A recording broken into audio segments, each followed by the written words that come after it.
Hello, everyone, and welcome to the Jeffrey Epstein Show. I'm your host, Bobbycapucci, and this is Daily Drop number 157. We have reports coming out today that Prince Andrew is dipping his toe back into royal life. Dipping his toe back into royal life? Well, somebody should break their foot off in his ass for even thinking about dipping his toe back into royal life. And the royal family, Buckingham Palace, what are they, all suffering from traumatic brain injuries? How could they even possibly allow this how could they possibly allow this? The people, I've received about 9 emails today, folks, from people over in the UK who are absolutely, positively livid over this. Even the thought of Prince Andrew representing the royal family at this point is enough to send these people into rage. And I'll tell you, I wouldn't be surprised if it turns into protests in front of Buckingham Palace if they really try and insert this guy back into public life.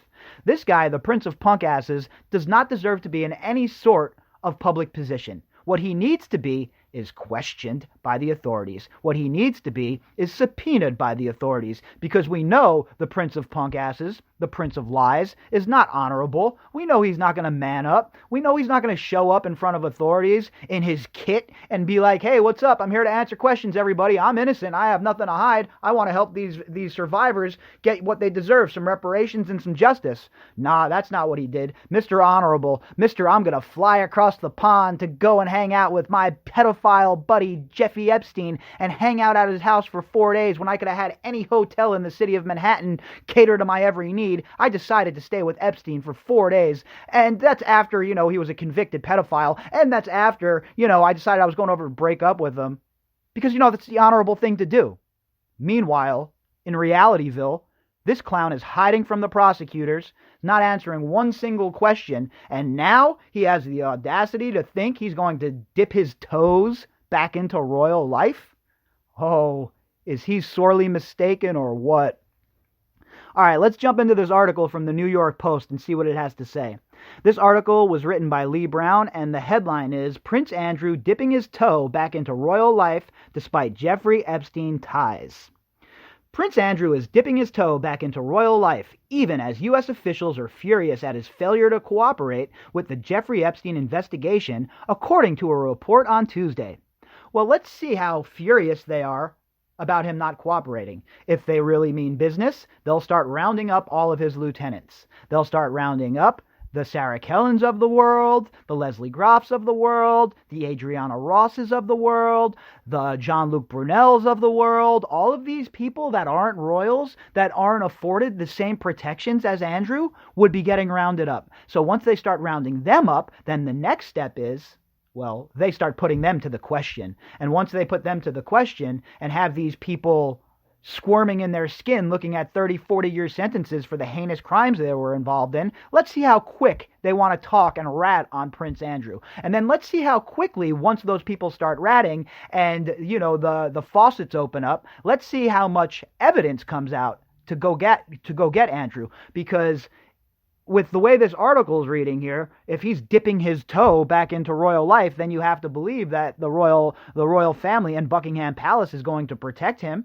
So what you have to do is keep the pressure on him, of course, keep him in the news, but you build the case around him. You build the case by going after the lieutenants, and then you have them rat on each other and rat on Andrew. And once you have that ironclad, there is nothing the royal family can do, because at the end of the day, once you have that case built, it will not matter who the person is. If the evidence is so ironclad that it's almost impossible to ignore, you have witnesses turning on him, you have witnesses that have seen him, you have direct testimony from the person who he assaulted, it starts to look grim at that point.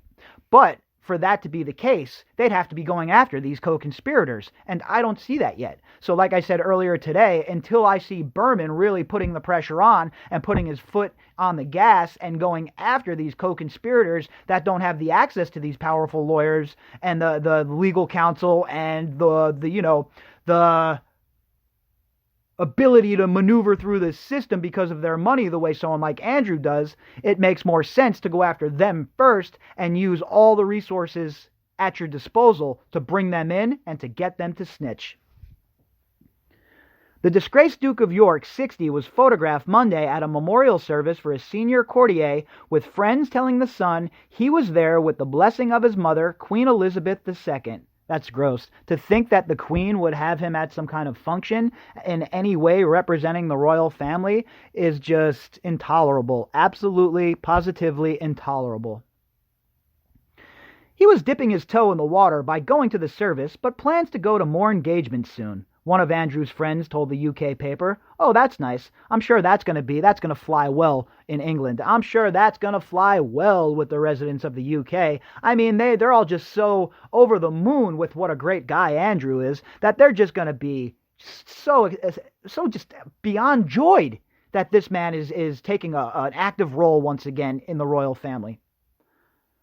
He doesn't see why he shouldn't return to royal duties. Oh, he doesn't, huh? I have a list about, 500 episodes long of why this guy shouldn't be returning to royal duties. How about that he is being accused of not only having sex with an underage girl, but being a part of a criminal enterprise? Because guess what, folks? That's what he was, a part of a criminal enterprise.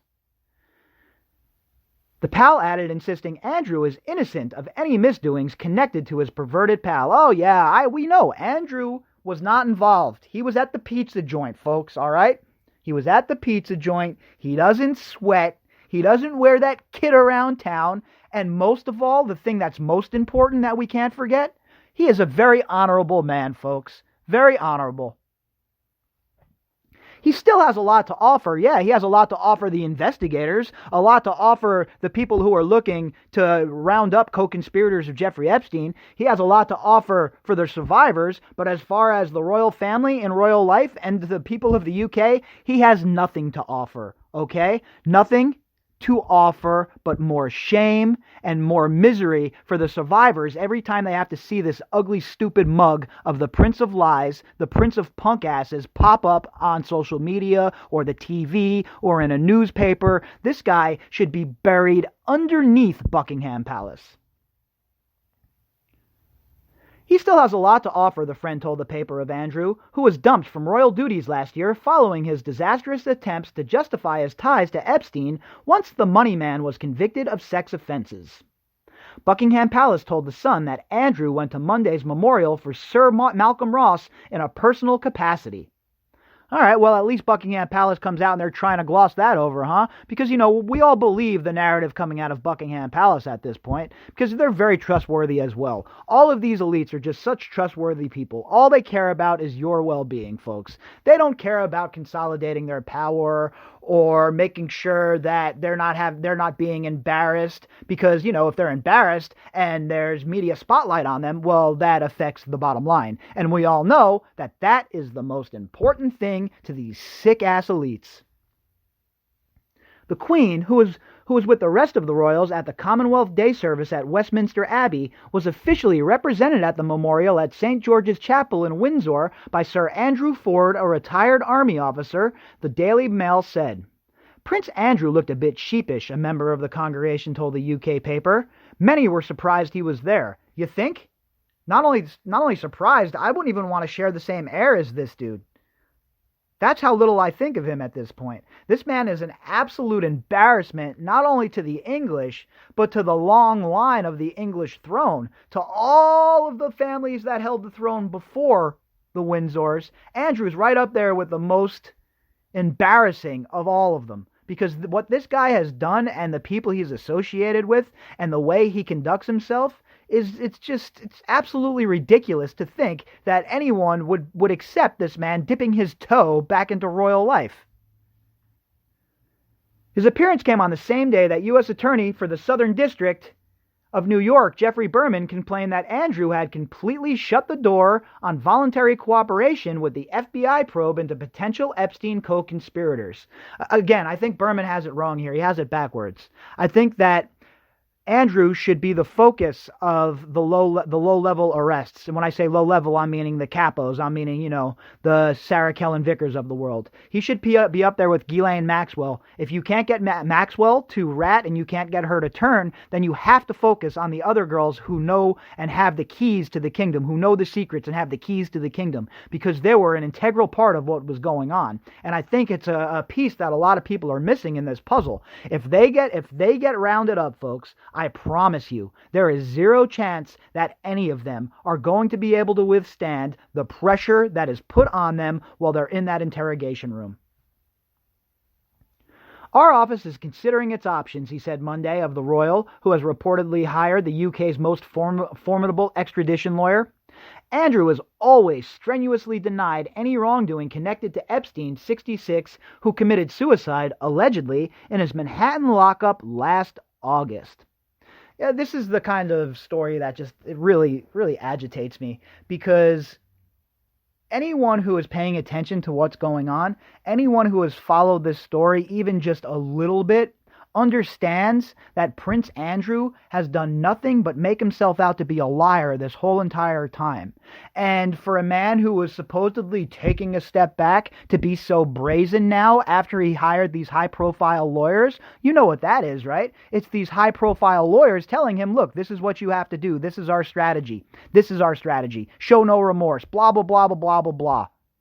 Meanwhile, everybody in the world, basically, knows that this guy is lying about just about everything that he talks about when it comes to this situation, and probably everything else at this point, because the evidence all points in one direction, and it all points in the direction of Prince Andrew being a liar.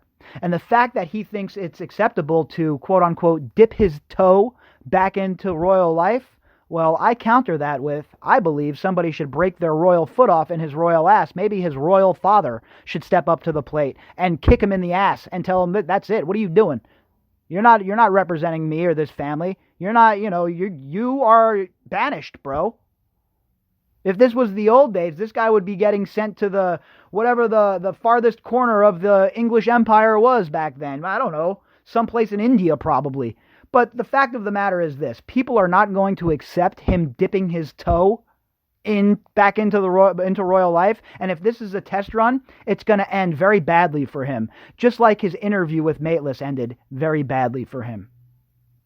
All right, everybody, if you'd like to contact me, you can do that at bobbycapucci@protonmail.com. That's BOBBYCAPUCCI @protonmail.com. If you'd like to follow me on Twitter, which you should be doing, you could follow me there at BOBBY_CAPUCCI.